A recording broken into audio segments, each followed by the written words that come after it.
This is Where You Live with Gene and Tony. We're broadcasting from the Concierge Landscape Studios, and we're walking on sunshine. Brought to you by Extreme Exteriors. Let's hear now from the Community Associations Institute. The CAI Minute is brought to you by Start to Finish Maintenance Contractors.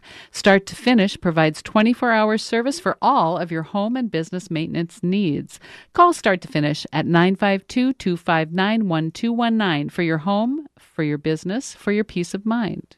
Are you a volunteer in your homeowner association? Maybe a residential property manager wanting to increase your industry knowledge and obtain professional credentials in property management. Are you a vendor or professional offering services to homeowners and associations or property managers? If you said yes to any one of those questions, then join the Community Association Institute. The CAI is a great organization, helping you be informed and more proficient in your homeowner association board member or property manager role. It's also a great way to network with potential clients. For nearly 40 years, CAI has provided education and resources to volunteer homeowners who govern community associations and the professionals who support them. Visit cai-mn.com to learn more. That's cai-mn.com. The Minnesota chapter of CAI holds monthly managers' luncheons, board member education training, property manager certification training, and much more. It also produces a bi-monthly informative magazine called Minnesota Community Living. Why not join the Community Association Institute today? You can do so online at cai-mn.com and select membership.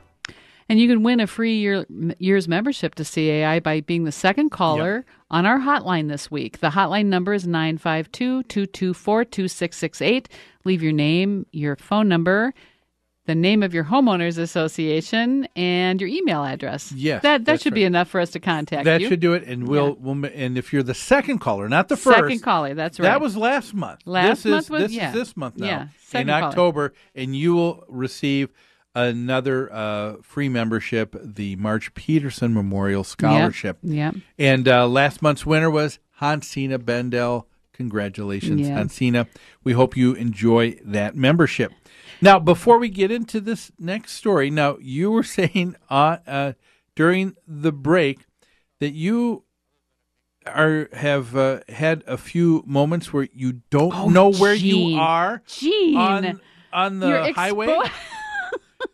Okay, it happened once or twice, okay? Where I can't believe you brought this up on the air. Well, I don't remember if it happened once or twice. That's the problem. I'm driving on the freeway. I'm daydreaming, and all of a sudden I snap to, and I can't tell where I am. Did I cross crosstown yet, going north on 35, or am I still between 490? I hope that's not too serious, because I think I was paying attention to my driving, but perhaps that's one of those early signs. Well, I've had things. I've gone to a meeting the wrong night, and yeah, you probably didn't endanger anyone doing that. I'd rather go early than later. Yeah. I remember working years ago in a warehouse where I would fall asleep while I was working. I would be pushing a cart, and we're talking. Did you ever see that place in Indiana Jones? Yes, that's just what I was thinking. With the huge that closing area, scene. Yeah. Closing scene where the boxed up with with the Ark of the Covenant and went way down. It's the biggest warehouse you've ever seen. Yes. Well, I went down on rows like that at this this one place I worked, and it had to be at least 400 yards long. Oh my! And so gosh. I'd be walking. All of a sudden, I'd go to sleep because it was the third I was going to say, was this during the time of your life when you were holding down 3 jobs? Yeah, that's right. And so I'd all of a sudden wake up and realize I'm on the other end of the building, and I don't know why I was there. Oh, my gosh. So you walked there? I walked in there. your sleep? In my sleep, yes. Wow. So anyway. That's really crazy, Gene. There you go. Well, I felt I had to tell. I couldn't just let you out there. Thank you. I appreciate that. Well, let's talk about this next story. I thought it was real interesting. Out of Colorado, has this association entered the HOA Twilight Zone?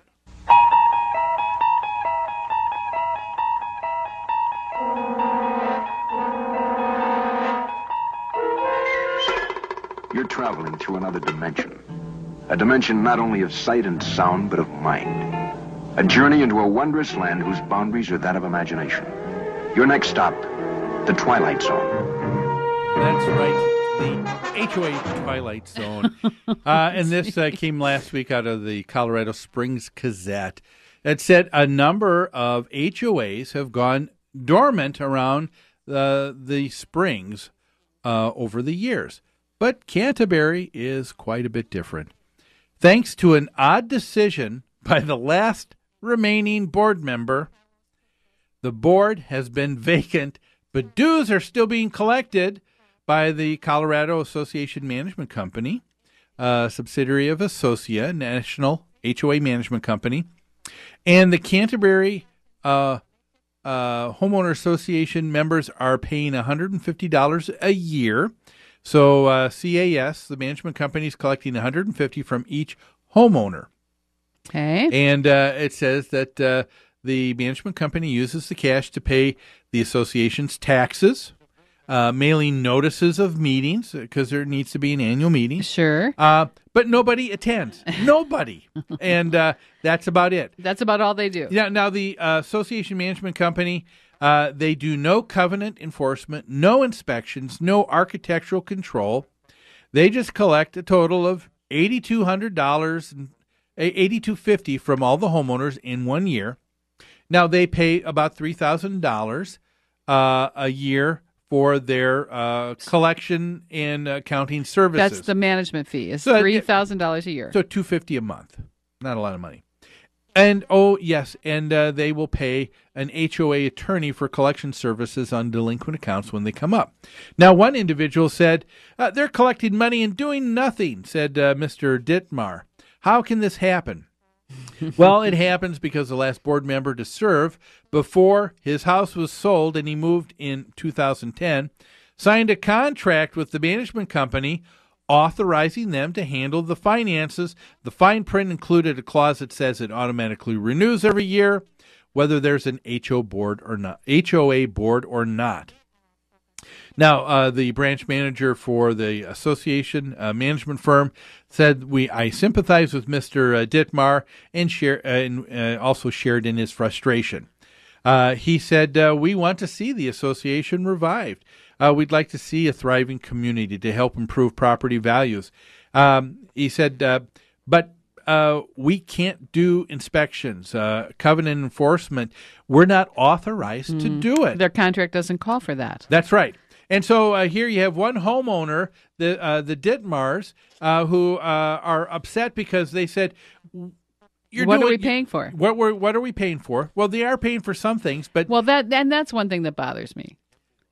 They're obviously paying for something because they said this management company is making sure the taxes get paid. That's pretty important. Yes, how is it going to get paid if nobody else is no one's around? paying attention? Yeah. They're collecting the assessments. I bet they are doing the bookwork every month. Now, if an account goes delinquent, they turn it over to an attorney. But there's paperwork and there's effort to collect assessments every month. There's still financial or every year. Financial reporting that's being That's done. right. There's they try to have an annual meeting, but nobody shows up. And they're sending the notices for the annual meeting, which is required by the governing document. And that's what was interesting here. So the Dittmars, they tried to have a meeting. So they went around, knocked on doors to try and get homeowners.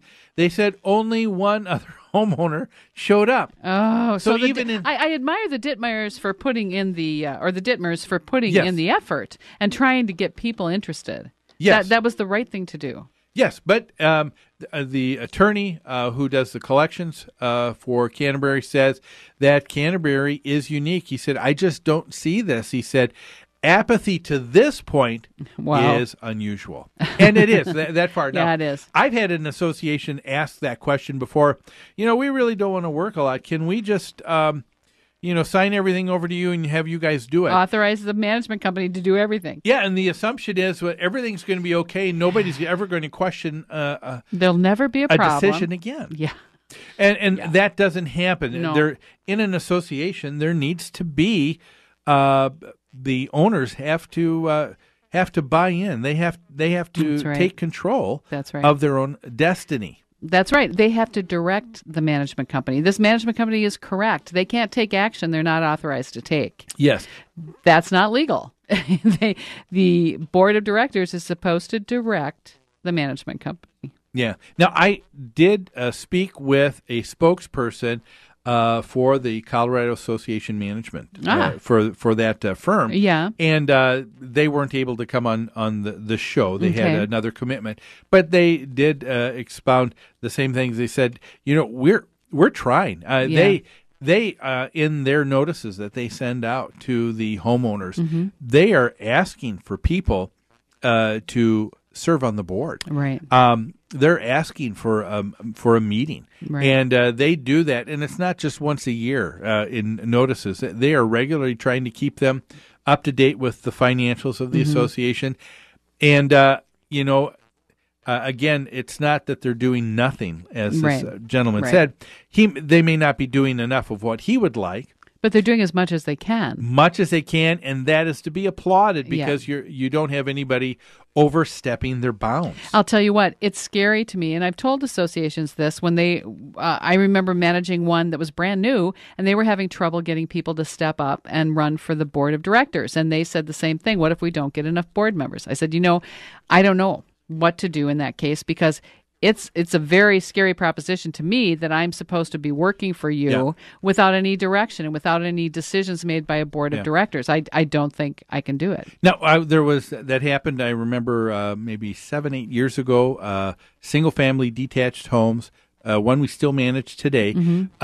The board said, I don't think the homeowners are going to go with us appointing you as the management company, because that means we're going to have to increase the dues by so many more dollars a month, and people are going to be upset. And so the board said, what we're going to do is at the annual meeting is we're going to say that we're going to appoint New Concepts as the managing agent, and if you don't like that, then we're all stepping down from the board, and some of you are going to have to step up, and you can start doing the work. And there you go. And so people were at the meeting. They were upset because they didn't want to pay more. Right. But they said, okay, well, we want you to take your turn now. Nobody stood up. At the end of the day, they ended up going with the us. new management. I'm glad they did. But it was the board had to kind of force the hand. Yeah, that illustrates the problem right there. Yeah. The board gets to make these decisions. If you don't like it, then join the board. Yeah. Yeah. Well, that's all the time that we have for today, folks. Remember, if you're in an association, get involved. Yeah. Lead, organize. Raise your hand. Volunteer. That's right. But, hey, thanks for joining us this Sunday. We hope the rest of your Sunday goes well. Join us next week right here on Where You Live with Gene and Tony. We'll see you next week.